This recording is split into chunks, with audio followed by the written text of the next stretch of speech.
Alright, this is a Nihilist in gaming. I'm going to read off a couple articles,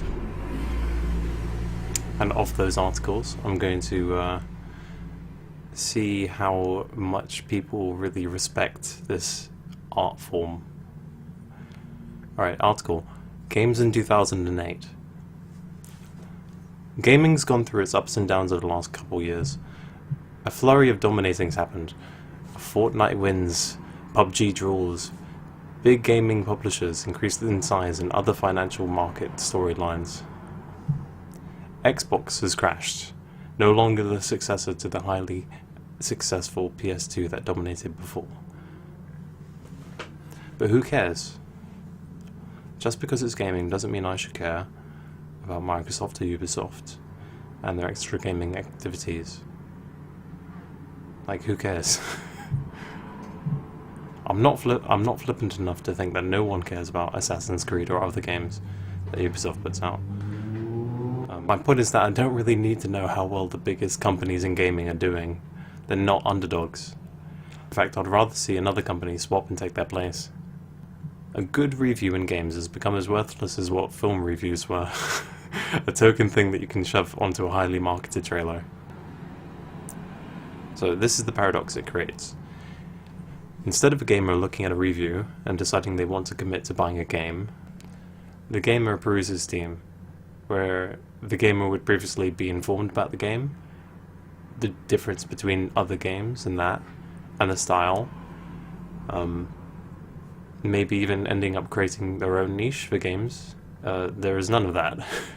Because of this sort of media hype, all news is relevant, people rely on Steam reviews, which destroys the multiplier in these niche games.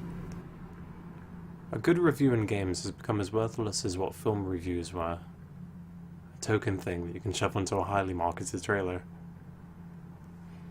This is the paradox it creates. Instead of a gamer looking at a review and deciding to commit to buying the gamer peruses Steam. So, where the gamer would be informed about the games, or differences between multiple games, or, you know, the style, and end up creating their own niche, being the average person, there is none of that. Because of this media hype, all news is relevant approach, people rely on Steam reviews, which destroys the multiplier in these niche games. Meaning, all games not released by a big publisher, or the ones that are good for quick YouTube videos, and the multiplayer in those games basically dies. So why am I telling you this? Because I don't really need to explain it. It's because honest articles like these are the least unpleasant things to hear. It's boring to be told the success of companies who makes billions. I don't really read articles like this, and, you know, agencies kind of avoid writing that could be even construed critically. Less, higher quality information produces a higher quality result in the audience and in the games. You might have even noticed my kind of inference with the whole niche thing. The message is, with no need for reviews, consumerism replaces game design. Niches are formed based on preference, not need. So, what this currently says is we don't need journalism. By giving gamers market news instead of actual journalism, which is the thing, it basically is a waste, because the product that comes out is formulaic, as you can see, open world game, crafting mechanics, and it's vapid and it's uninteresting.